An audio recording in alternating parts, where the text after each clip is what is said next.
pessoal, bem-vindos de volta ao Back with Jesus. Hoje temos um episódio que é a continuação, a segunda parte de um episódio que foi a responder a uma pergunta bem importante. Por isso, se vocês não viram essa questão sobre a transexualidade, a homossexualidade e como isso é envolvido no mundo cristão, podem voltar atrás e ir ver, porque é uma questão muito pertinente respondida pelo nosso querido pastor David Ferreira. Então estamos aqui para mais uma questão, responder a uma questão que também é importante e que também tem os seus quês. Por isso, vamos lá. Queres ler essa, Mari? Pronto. Ora então. A pergunta é então a seguinte: como proceder quando se enfrenta crises de fé? Pois é, muito bem. Eu acho que todo o cristão passa por esta situação, não é? Algumas crises de fé, relacionado com muitas questões, muitas dúvidas, às vezes situações estão a passar na sua vida e é sem dúvida uma pergunta muito importante, não é? Mas é preciso entender em que situação a pessoa está, não é?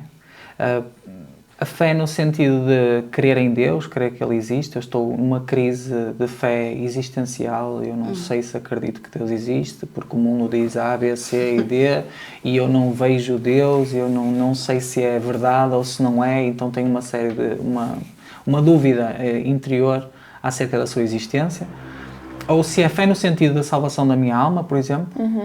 Será que eu estou mesmo salvo? Será que eu tenho fé para... Estou a acreditar na religião verdadeira? Estou a acreditar naquilo que é válido, aquilo que é certo? E um dia, quando eu morrer, eu vou mesmo para a presença de Deus? Se é que existe, sim ou não?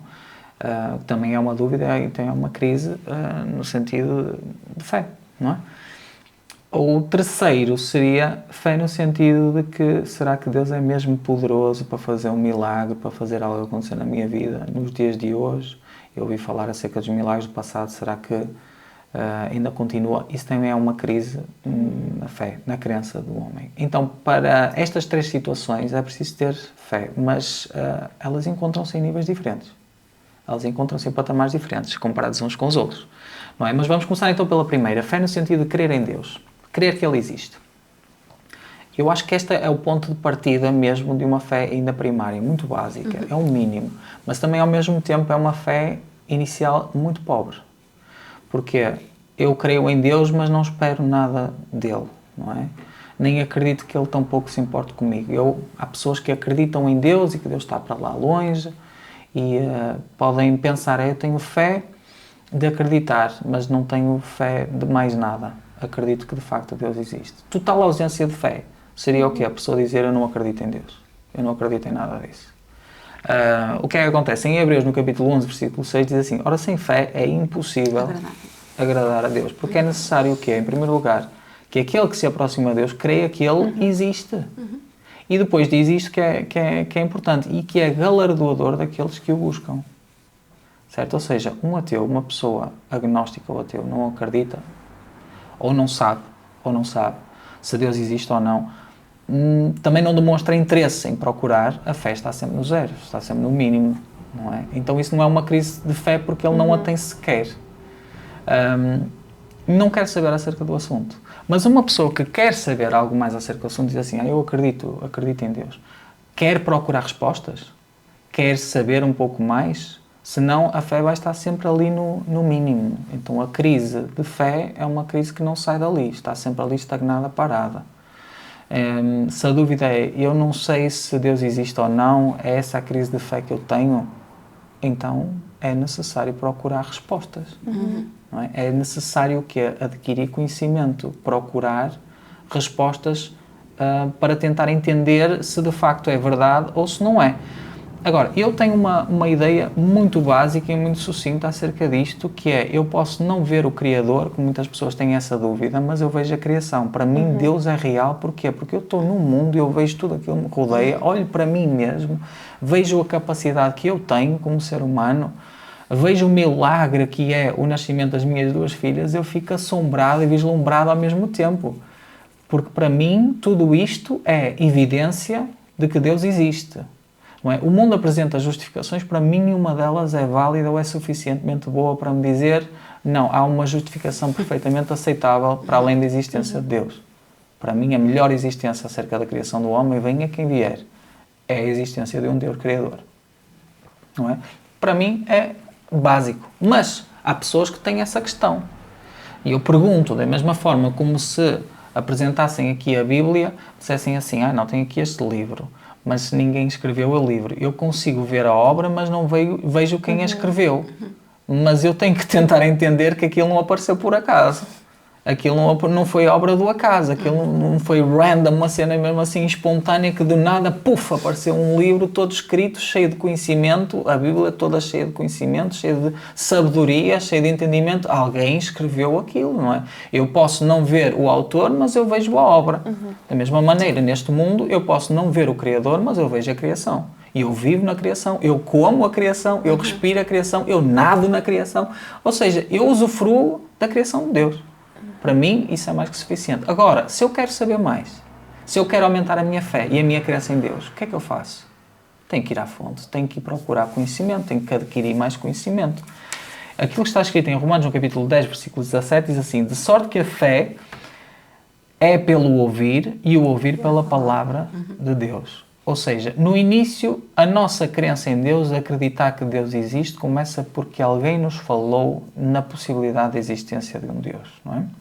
E é por isso que é tão importante este podcast e falar acerca do Evangelho, espalhar a palavra para pessoas que não querem saber, vai entrar por um ouvido e vai sair pelo outro. Mas pode haver uma pessoa que diz assim, deixa-me lá ver se isto aqui é verdade. E aquilo entra pelo ouvido e depois a palavra torna-se aquilo que alicia, aquilo que chama a atenção, que se a pessoa quiser conhecer mais, vai querer saber o que está escrito.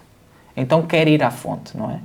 Em conversas uma vez com amigos meus, estávamos a debater acerca do Evangelho e um amigo meu era católico e estávamos ali em grande discussão, em grande debate. A dada altura eu perguntei-lhe assim, mas tu já leste a Bíblia? Eu não, nunca li a Bíblia. Mas então como é que tu podes estar a opinar acerca de uma coisa? Falta-te conhecimento, tu não quiseste procurar, não quiseste saber, estás a manifestar pura e simplesmente a tua opinião acerca de algo que tu não estudaste nem meditaste, nem tão pouco quiseste saber mais.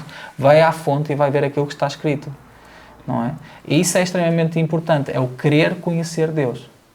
Querer conhecer Deus vai aumentar a nossa fé. Querer saber quem Ele é vai aumentar a nossa fé.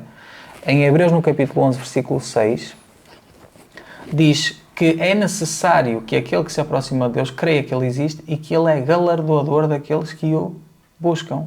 É preciso aproximar-se de Deus. Como é que eu faço isso?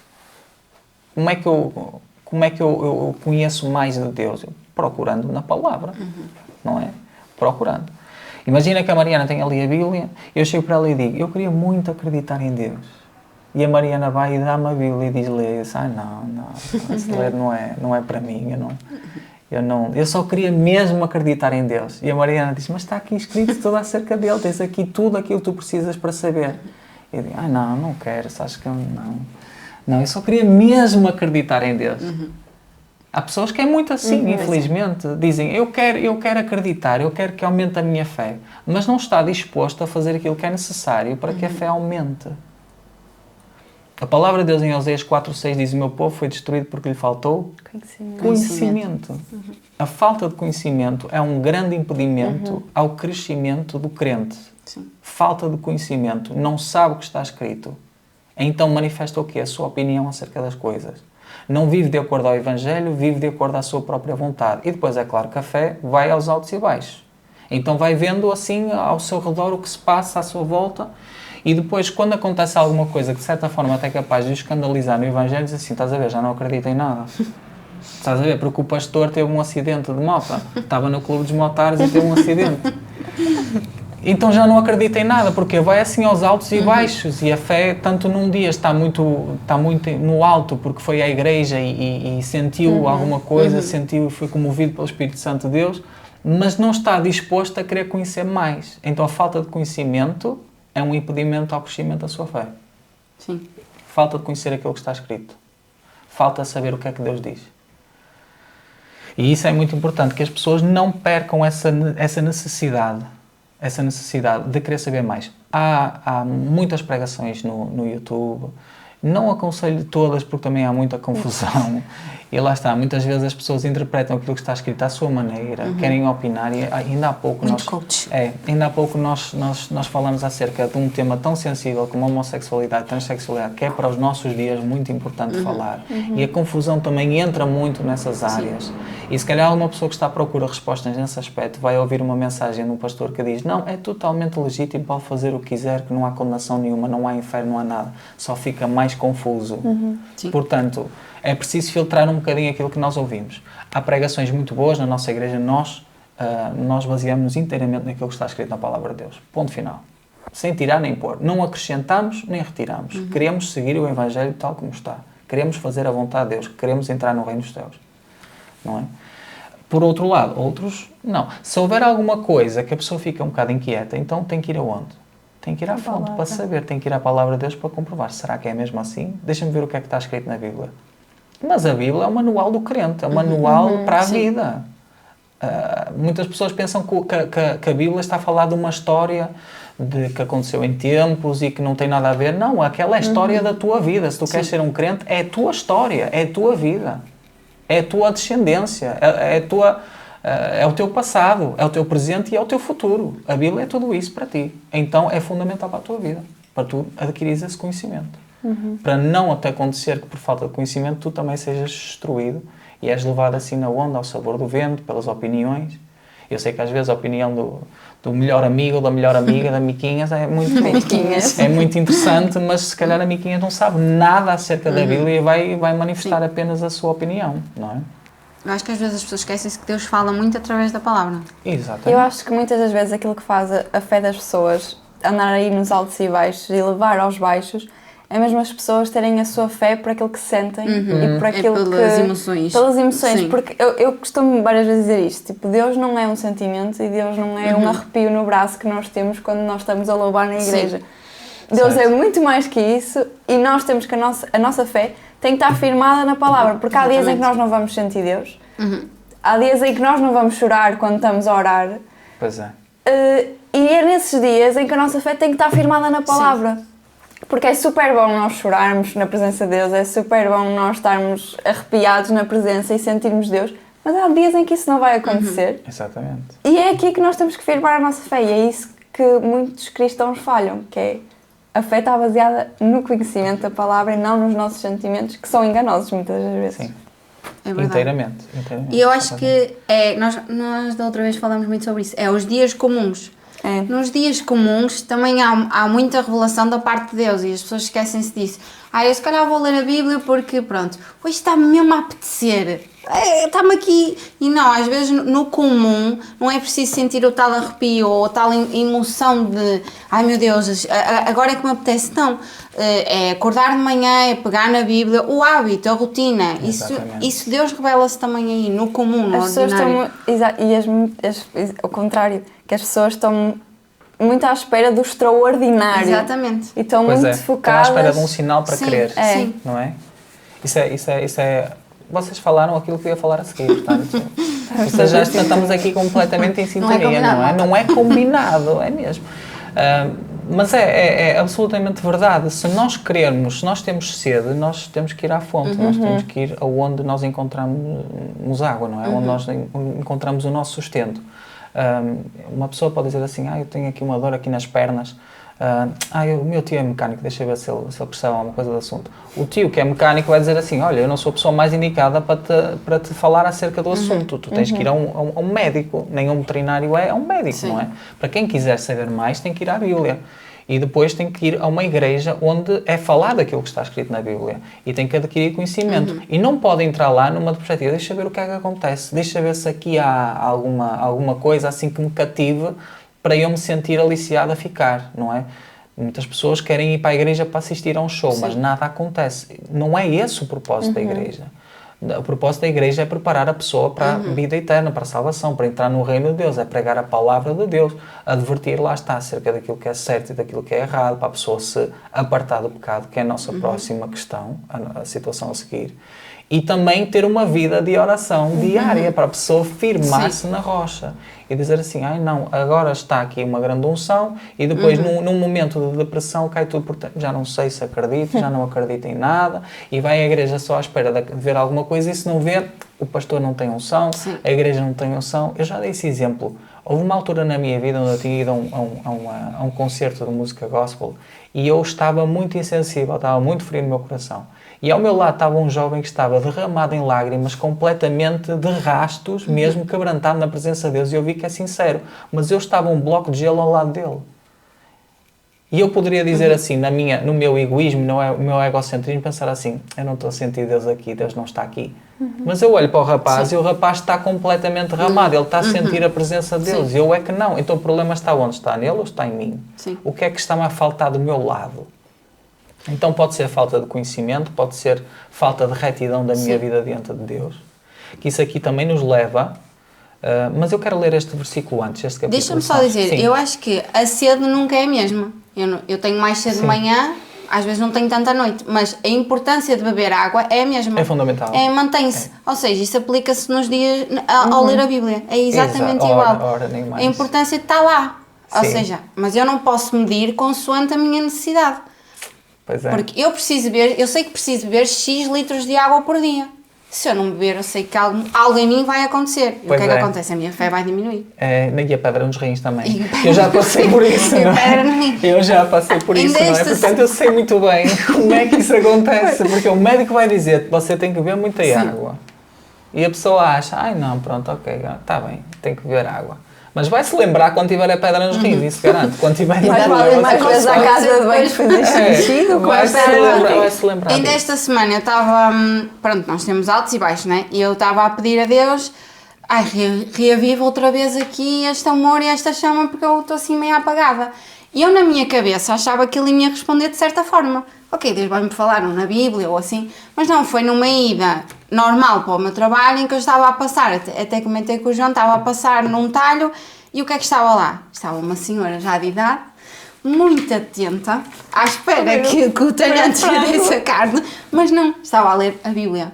Ou seja, aquele momento derreteu o meu coração e eu achava que na minha cabeça eu precisava que Deus descesse quase à terra para me dizer, anda lá moça, acorda. E não, aquele pedacinho pequenino, aqueles 2 minutos, que a cena logo foi super, ela assim toda concentradinha, até estava a ler salmos, ela assim, eu aqui morcona. Queres dar um abraço a uma senhora que não conheço? Foi muito fofinho. Olha, podias dar, não é? Muito fofinho. Eu acho que era um gesto bonito. Acho que sim. Eu também passei recentemente uma situação assim, em que eu já sabia a resposta da parte de Deus, mas eu não queria muito bem fazer aquilo que eu já sabia em minha boa consciência que eu deveria fazer. O que é que eu precisava de fazer. Então eu estava a lutar, de certa maneira, contra Deus. Mas ao mesmo tempo eu estava a pedir, Senhor, dá-me um sinal, dá-me um sinal. Mas o meu coração já estava farto de saber o que é que eu tinha que fazer. E Deus não me deu sinal nenhum. É naqueles momentos em que queres não me deu... que caia tipo uma maçã no teto em que vem dizer alguma coisa. Mas a pessoa no fundo já sabe. Então, eu estou a sentir muita sede. Vai à fonte, filho, vai beber água, não é? Imagina, não é preciso tu... sentir, só podes sentir a necessidade de beber água. Sim, não. Sim, lá está. Nem sempre vais sentir muitas vezes eu não tenho sede e digo assim, não é porque eu preciso. Eu preciso. Eu não quero ter pedra, então eu preciso beber. Não é? Eu preciso beber regularmente água. É lembrar a importância dela na nossa vida. Exatamente. Ora, exatamente. Na palavra de Deus é a mesma coisa. Lembrar da importância de ter uma relação com Deus. Não é? Aquilo que eu ia ler em Salmos, no capítulo 1, versículo 1 e 2, diz assim, bem-aventurado o homem que não anda segundo o conselho dos ímpios, nem se detém no caminho dos pecadores, nem se assenta na roda dos escarnecedores. Antes tem prazer na lei do Senhor e nela medita de dia e de noite. Ou seja, a busca de conhecimento. E depois fala acerca também de estar rodeado de um meio que, de certa maneira, pode ofuscar e pode sufocar a nossa fé. Não é? Que é a roda dos escarnecedores, o caminho dos pecadores, o conselho dos ímpios. Não é? Ou seja, se tu queres saber mais acerca de Deus, procura respostas onde tu as consegues encontrar. Às vezes a opinião do teu melhor amigo ou dos teus pais não é a opinião mais válida. E eu sou o primeiro a dizer, eu não sei tudo. Quando eu não sei o que é que eu faço, eu vou à fonte. Eu vou aonde eu consigo encontrar respostas. Há questões que certamente muitas pessoas vão colocar, as quais assim, interessante, eu nunca me coloquei esta questão, não sei muito bem como hei de responder, deixa-me ver o que é que está escrito na Bíblia acerca do assunto. Então é importante ter essa noção. Deus não exclui nada na Bíblia. Todas as áreas da nossa vida está aqui. Está coberto. Está coberto. Tudo. Isto é muito completo. É só ir aqui. É verdade. Depois as pessoas vêm aqui uns nomes esquisitos, umas sim. genealogias estranhas. Sim. E lá está, mesmo aquilo que às vezes há pessoas que estão à procura de uma resposta que esteja escarrapachada, não é? Principalmente para os tempos de agora, em que a tecnologia evoluiu, a sociedade evoluiu, assim, não, na Bíblia não diz que eu não posso usar o telemóvel, portanto eu vou usar, não é? Ou seja, há um grau de permissividade daquilo que Deus diz assim, aquilo que não condena o teu coração. O que é? Se o teu coração estiver de acordo à palavra de Deus, tu sabes distinguir aquilo que está certo e aquilo que está errado. Tu sabes o que é o certo e o errado. Se tu vives de acordo à palavra de Deus e tu sabes que não vais fazer uso de algo para fazer algo errado, para cometer pecado, então tu sabes o que é que deves fazer. Mas tudo está abrangido. Não é? Se na Bíblia deixar de certa maneira alguma liberdade para o ser humano fazer, que o faça com bom senso e com sabedoria, sabendo e tendo consciência daquilo que pode ou não agradar a Deus. Não é? Isso leva-nos para a segunda questão, que é a fé no sentido da minha salvação. A fé no sentido se a minha alma está salva. Quando eu morrer, se eu vou para a presença de Deus, sim ou não? Estou a ter uma crise na fé nesse sentido. Não sei se estou salvo. Alguém já ouviu falar disto? Várias vezes. Eu também já houve uma altura que eu fiquei assim a pensar, será? Como é que eu tenho vivido a minha vida ultimamente? Ok, tenho que reformular se calhar algumas coisas, reajustar algumas coisas. E lá está, isto remete-nos novamente para aquele versículo que nós lemos anteriormente. Aquele que não se detém no caminho dos pecadores, não segue o conselho dos ímpios, não se senta na roda dos escarnecedores. A Bíblia é um código de conduta, é um manual para tu viveres a tua vida. Se tu queres seguir no caminho de Deus, tu tens que obedecer, tens que fazer aquilo que está escrito. Se tu estás a ter uma crise na tua fé, no sentido, não sei se a minha alma está salva, se calhar, muito provavelmente é porque estás a fazer algo que tu sabes na tua consciência. Se há essa dúvida, algo está está errado. Sim. Algo de errado não está certo, não é? Dizer. Algo está ali a bater, não está... Se a resposta a essa pergunta é talvez, então, há algo que não está mal. Se a pessoa disser seriamente e com convicção, sim, a minha alma está salva, eu sei que está. É porquê? Porque tem consciência de que está a fazer aquilo, a vontade de Deus, não está a pecar e está a manter uma vida diária com Deus, uma relação diária com Deus. Que isso é absolutamente fundamental. Aquilo que está escrito na Palavra de Deus também em Marcos, que eu peço-te para ler, Ana. Marcos capítulo 16, versículo 15 e 16. Aliás, isto é daqueles versículos que todo crente sabe, não é? Marcos capítulo 16, versículo 15 e 16. Se eu disser a primeira parte, já sabes. Marcos 16? E por todo o mundo pregar o Evangelho. Marcos? Capítulo 16, versículo 15 e 16. 15 e 16. E disse-lhes, vão pelo mundo todo e pregam o Evangelho a todas as pessoas. Quem crer e for batizado será salvo, mas quem não crer será condenado. Pois é. Então logo aqui, a partida da resposta a essa crise na sua fé. Crer e for batizado será salvo. Quem não crer será condenado. Eu quero abrir aqui um parênteses relativamente a esta condenação. Para que pessoas, quando ouvirem isto, principalmente depois de termos falado acerca de que a Igreja não julga nem condena, mas calma, afinal eles estão lá para condenar. Ok, eu vou explicar o que é que significa condenação à luz da palavra deste versículo. Se Deus é vida, quem não está nele é como se não estivesse vivo. Na palavra de Deus está escrito, Jesus disse, eu sou o caminho, a verdade e a vida. Ninguém vai ao Pai a não ser através de mim. Está a falar de uma realidade que transcende o mundo físico. Está a falar do reino dos céus. Ou seja, Ele é o caminho, Ele é a verdade, Ele é a vida.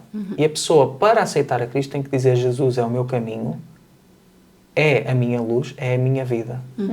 Se eu não tiver a Jesus, eu não tenho vida. É como se eu tivesse morto. Se Ele é o caminho para a salvação, se eu não tenho Jesus, é como se eu já estivesse no caminho da perdição. Eu já estou condenado. Ou seja, é por omissão. Se eu não estou em luz, é como se eu já estivesse em trevas. Não é? Então é isso que significa este versículo. É preciso entender que não é condenação no sentido da pessoa que está a pecar, mas é a necessidade que o ser humano tem de se pôr bem e de, se quiser entrar no reino dos céus, dizer assim, eu tenho que viver eu tenho que consagrar e sacrificar a minha vida para Cristo, para seguir e para fazer a vontade de Deus. E depois fala acerca de crer, que é o princípio básico, tem que crer, tem que acreditar, e depois ser batizado. O que é que significa o batismo? E porquê é que o batismo, nós, como crentes aqui nesta igreja, não fazemos o batismo a bebés? O batismo é um ato de consciência. É uma decisão que a pessoa diz, eu quero renunciar à minha vida do passado, uma vida de pecado, quero nascer de novo, quero um novo nascimento, o meu velho eu morreu e eu agora quero viver uma vida com Cristo, quero viver uma vida para Deus. Então eu faço este ato solene que é testemunhado por outras pessoas, por outros irmãos, por outros crentes, por familiares meus, dizendo, eu tomo a firme decisão, que é a minha decisão, é a minha própria vontade, de seguir a Cristo. E eu morro para o meu velho eu e quero viver com Cristo. E eu pergunto, a partir desse momento a pessoa pode continuar a ser exatamente quem era e não vai fazer diferença nenhuma, pode continuar a mentir, a roubar, a fazer tudo e mais alguma coisa e Deus vai aceitar na mesma só porque foi batizado? Não, aquilo significa mesmo, o meu velho eu morreu e agora tenho que viver para Cristo, então tenho que fazer a vontade do meu Pai que está nos céus. Lá está outra vez aquele versículo, sereis meus amigos se fizeres o que eu vos mando. Ou seja, é preciso a pessoa se afastar do caminho dos pecadores, se afastar da roda dos escarnecedores, do conselho dos ímpios, é preciso se afastar de tudo isso. Sim. E dizer assim, eu quero seguir a vontade de Deus, quero fazer a vontade do meu Pai que está nos céus. E depois, como é que eu mantenho a minha fé sempre alimentada? Orando, buscando a presença de Deus, mantendo uma relação diária com Deus. Aquilo que nós temos feito, os cultos da madrugada, é precisamente isso. Não é? Eu comecei a fazer, desde que eu vim para a Coreia, levantava-me sozinho às 6 da manhã. E a primeira prova de que Deus queria mesmo que eu fizesse isso foi logo no dia em que eu cheguei. Que eu cheguei mesmo super tarde, já passava da meia-noite, eu estava tão cansado, disse assim, olha, Senhor, eu começo amanhã. Eu começo no dia seguinte, deixa-me dormir que eu estou mesmo cansado. Mas se por algum motivo tu quiseres que eu acorde às 6 da manhã, eu não vou pôr o despertador. Não vou. Mas se por algum motivo tu quiseres, eu vou acordar então às 6 da manhã. Não é que eu acordei, olhei para o relógio, eram 6 da manhã certas, eu disse, meu Deus, como é que é possível? E eu cheio de sono, acordei às 6 da manhã sem despertador, sem nada. Disse, ok. Levantei-me e fui orar. Não é? É claro, o meu corpo estava a dizer assim, ficas a dormir, claro que sim, estás cansado, por amor de Deus, é uma coincidência. Mas eu entendi, não, isto é Deus a dizer, eu preciso manter uma relação diária contigo, eu preciso me levantar e preciso orar. A partir desse momento levantava-me sempre às 6 da manhã, às vezes mais cedo, já acordava sem o despertador a tocar, outras vezes levantava-me um bocadinho mais tarde, quando estava assim mais cansado, mas fiz um esforço mesmo, ok, eu quero mesmo, eu preciso mesmo manter uma relação diária com Deus. Isso é absolutamente fundamental. Porque a pessoa que diz assim, eu sinto a minha fé, está numa crise, está em depressão, Oscilando. Sim. está a oscilar. Não sei o que é que se passa, não sei o que é. Nós agora fazemos do nosso telemóvel como sendo um utensílio fundamental para as nossas vidas. Se o teu telemóvel está com a bateria quase no casco, quase a iluminar, o que é que tu fazes? Tu vais e carregas, não é? Então se a tua fé está no fundo, o que é que tu fazes? Ai não, vou deixa estar, deixa aguentar. Numa situação de emergência, se tu deixares de andar e não carregares outra vez, não abastecer o teu telemóvel, vais ficar sem bateria. Depois, numa situação de emergência, não tens como, estás incontactável. Sim.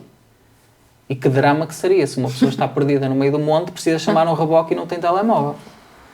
Parece o Josué, que acho que é uma coisa assim semelhante já apareceu, não é? Já aconteceu uma situação assim, que drama, não é? Uma pessoa que, e agora, o que é que eu faço? Não tenho telemóvel, estou incontactável aqui, perdido no meio do nada, o carro está sem combustível, o que é que eu faço agora? Ou seja, se uma pessoa está assim nestas crises, nestas oscilações, a resposta imediata é, tu tens que viver uma vida de oração. Sim. Orar é buscar a presença de Deus, é te encheres com a presença de Deus, é manteres uma relação diária com Deus. É vestir a armadura e estás pronto para a batalha todos os dias. Porque na palavra de Deus está escrita, cada dia o seu mal. E o diabo vai testar a tua fé todos os dias. Ele vai tentar arranjar alguma forma de te pôr à prova, com algum problema, com alguma situação que te deixe desconfortável, ou mesmo um embate de frente, bater de ti de frente e dizer assim, e agora? Onde é que está o teu Deus? O que é que tu vais fazer? Em que é que tu acreditas? O diabo vai fazer cheque. Não pode é fazer checkmate. Que a pessoa esteja sempre consciente de ser assim, se isto aconteceu e eu tenho que me fortalecer em Deus. Isto não vai ser para a derrota minha, mas vai ser para a vitória. E orar. Então, nós para que a nossa fé não vacile, não é? Que não haja falta de fé, é não vacilar na nossa vida de oração e comunhão com Deus. Não nos deixarmos ser influenciados por aquilo que o mundo diz. Ou seja, isto vai começando a perder sentido e vai começando a perder valor porque a voz do mundo vai se tornar cada vez mais audível e não esta. Exatamente, é verdade. Mantermos sempre a chama acesa, buscando todos os dias a Deus. E isso aí, a fé nunca vai diminuir, mas sempre aumentar. Claro que os dias vai haver dias muito bons, vai haver dias também maus. Mas Sim. é manter exatamente o mesmo nível de comunhão com Deus. Sem dúvida.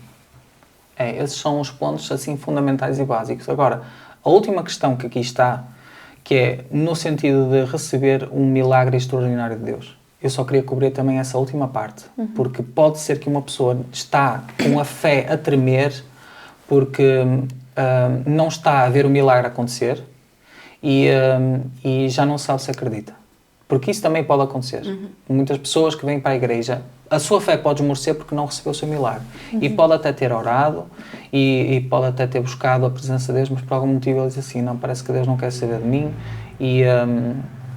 ou se esqueceu. O milagre pode acontecer, o sobrenatural de Deus pode acontecer de uma ou duas maneiras. Uma, quando uma pessoa é uma pessoa do mundo que vem pela primeira vez à igreja. Isso acontece aqui na igreja várias vezes. Sim. Uma pessoa que não sabe quase nada, não sabe o ABC de Deus e vem para aqui porque ouviu falar que aconteciam milagres e veio no sentido de eu vou lá porque eu também preciso, a minha última solução para este problema, eu estou em fase terminal, preciso de um milagre mesmo, então vem à igreja no sentido de receber um milagre. E a sua fé é essa. Não sabe quase nada da Bíblia, mas vem no sentido de eu preciso mesmo de um milagre porque eu estou a morrer, estou a dar as últimas, ou estou numa situação mesmo muito má. E vai e muitas vezes recebe, imediatamente, um milagre assim instantâneo de Deus. O caso aqui do tio do João que está ali é uma coisa absolutamente extraordinária. O caso do milagre que aconteceu ao Tony. De terem removido o estômago e ele começou a ir à igreja, começou-se a fortalecer e apareceu um estômago novo. Um estômago, mas tu cresces estômagos agora? Como é que é isso? Explica-me como é que se faz. Isto não acontece, isto foi um milagre criativo de Deus. Não é? Então a pessoa que não sabe quase nada é como se fosse um bebê em Cristo, que está totalmente dependente de que outros o ajudem e da necessidade de suprir a sua necessidade imediata. Está a morrer, então por isso precisamos desde já de tomar. E Deus faz isso, Deus toma isso muito em consideração. O que é que acontece quando uma pessoa já tem maturidade, já tem conhecimento? Aí Deus já considera que aquela pessoa já é matura, já tem conhecimento já da palavra de Deus, está à espera que a pessoa vá à luta. Porque aí o diabo tem a permissão, ok, tu fizeste um milagre acontecer porque ele era um bebê e não podia desenvencilhar sozinho, estava totalmente dependente. Mas aquele já é um homem de guerra. Então ele está pronto para a batalha ou não está? E o diabo vai testar a tua fé. E o diabo tem permissão perante Deus de pôr à prova a tua fé. E de ver, então, ele vai renunciar, vai como aconteceu com Jó, vai dizer já não acredita em nada, vai deixar a sua fé desfalecer, afinal ele só acredita em Deus quando tudo está bem? Ou quando as coisas estão mal ele vai insultar a Deus e vai dizer que já não acredita em nada, vai te virar costas. E o diabo põe essa prova perante o homem. Sim. E aí é que a nossa fé é mesmo provada e atestada. Um problema pode vir, e normalmente acontece quando a pessoa entra numa dessas fases de depressão e deixa a sua vida espiritual ir muito abaixo. Depois, no início, quando ainda está assim uma proteção forte, robusta, um exército está preparado para a batalha, ali na fortaleza, está firme com Deus, o diabo normalmente não consegue atacar, não consegue entrar, porque a pessoa está firme com Deus. Mas depois a pessoa começa a desfalecer, começa a deixar de orar, começa a deixar de vir aos cultos, começa a enfraquecer na sua fé, e depois o diabo vem. E quando o diabo vem para destruir mesmo, vem para arrasar completamente. E a pessoa diz, agora eu preciso mesmo de um milagre de Deus. Mas não está nem tão pouco preparado e precisa recuperar tudo aquilo que, se ele já estivesse preparado, tinha enfrentado logo desde o princípio e nada teria acontecido. É a mesma coisa como uma pessoa sabe que daqui a uns tempos tem que correr a meia maratona e diz, eu tenho tempo. Tenho tempo, deixa estar, não há problema. Pronto, deixa passar, ainda tem muito tempo. Depois o tempo vai passando, não está preparado. De repente é apanhado a dormir. O soldado é apanhado a dormir. E agora preciso de um milagre. Agora preciso mesmo de uma solução. O que é que a pessoa faz nesse caso? Tem que entrar numa batalha séria de oração. E aquilo que nós vemos na palavra de Deus é que às vezes a oração só não é suficiente. É preciso jejum também. Sim. E aí também entra em questão o quê? As nossas palavras. São estes três elementos, para além daquilo que nós já falamos, que é o conhecimento da palavra de Deus, a vida de oração diária, afastar-se de tudo o que é pecado, tudo aquilo que nos afasta de Deus e que vai ofuscar, e depois as nossas palavras. O que é que a pessoa fala? O que é que a pessoa declara com as suas palavras? Está a falar do problema continuamente, está a lamentar-se a toda a gente porque eu estou com este problema, isto aqui é muito mau, é muito grave, o médico disse isto, disse aquilo, disse aquilo outro, ou está a falar com fé e dizer tudo posso naquele que me fortalece, sobre todas as coisas sou mais do que vencedor, pelas suas pisaduras eu fui sarado, eu vou vencer sobre isto e o meu Deus não falha. O homem pode falhar, os médicos podem dizer não há solução, mas para Deus nada é impossível. Mantém-se a falar isso, mantém-se a decretar isso.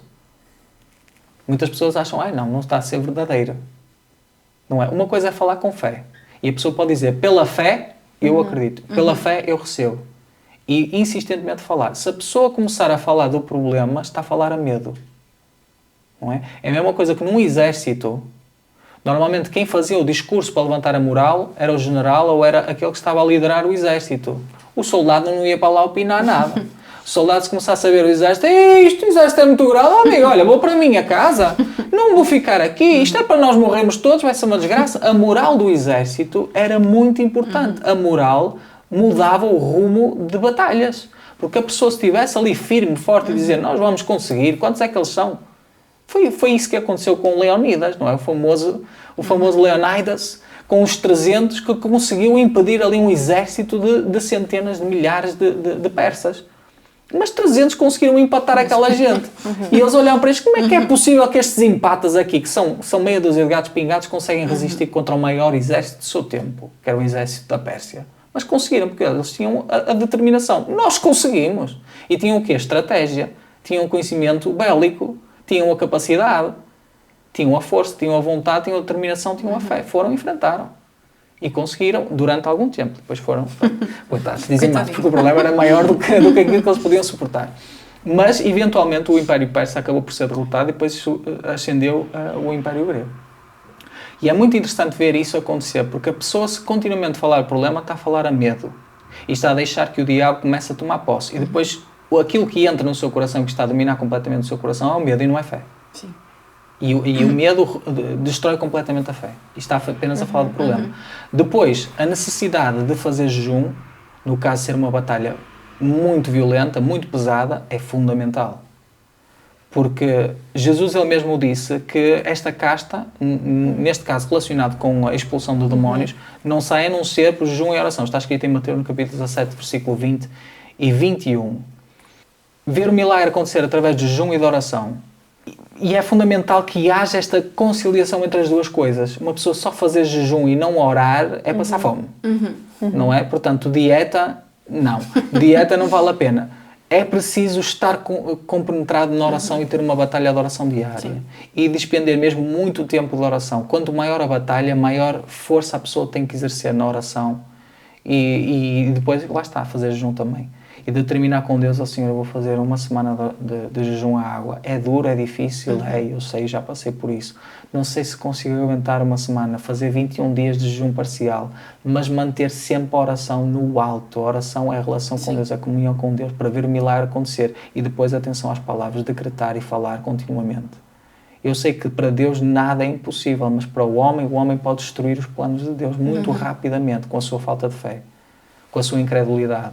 Isso também está escrito na palavra de Deus, que Jesus, chegando à sua terra, foi recebido da pior maneira possível. Não, mas este não é o filho de José, o carpinteiro. O que é que ele está para ali a falar? Não lhe vem este conhecimento. Faz aí alguma coisa para a gente ver e acreditar. Completamente incrédulos. Eles precisavam de ver alguma coisa acontecer, algum truque de magia, como se ele fosse algum artista do circo, para ver se acreditavam em alguma coisa. A incredulidade deles fez com que não acontecessem quase milagres nenhuns. E Jesus ele mesmo disse, não há profeta sem honra a não ser na sua terra. Ele admirou-se da incredulidade deles. No entanto, aquela mulher com fluxo de sangue, sem dizer nada a ninguém, mas com uma determinação, eu vou lá, vou tocar nas vestes dele e vou receber, ela chegou lá, tocou e recebeu e ficou curada. Sim. De um problema que já durava aos anos. Não é? Da mesma forma, para tu alcançares o teu milagre, tens de te aproximar mais de Deus, tens que chegar lá, tens que tocar, tens que buscar a presença de Deus com força. Não ligar para o que os outros dizem, nem tampouco ligar se é escândalo a tua oração e a necessidade que tu tens e a fome e a sede que tu tens de buscar o teu milagre e fazer isso acontecer. E vai acontecer. E eu creio que Deus é mesmo ontem, hoje e eternamente. Amém. E que milagres acontecem ainda hoje. E nós temos visto bastantes aqui na igreja. Sim, é verdade. Portanto, crises de fé nós todos vamos atravessar. Portanto, temos que saber o que é que está a causar a nossa crise de fé. Sim. E o que é que nós temos que fazer para que a nossa fé fique outra vez. E basta um grãozinho de mostarda. É. É possível. Amém. Damos assim por terminada esta explicação. Pronto. Vamos nos despedir então. Pessoal, se vocês gostaram deste vídeo, se gostaram desta explicação, coloquem o vosso like, o vosso comentário, deem-nos feedback, porque nós gostamos de ter o vosso feedback, de ter os vossos comentários e sentir que foram explicações elucidativas e que vocês gostaram. E temos aqui mais uma grande explicação elucidativa, compreensiva. E então é isso, espero que vocês tenham gostado. Acompanhem-nos também no nosso Instagram, porque é lá que nós abrimos as nossas caixinhas de pergunta para depois chegarmos aqui e termos perguntas para serem respondidas. Por isso, se as vossas perguntas não forem respondidas e tiverem mais, mandem-nos mensagens ou na próxima caixinha de perguntas, coloquem lá, está bem? Pronto. Isso. Muito obrigada, Vitor. Tchau. Mais uma vez, Nada. é isto. Tchau.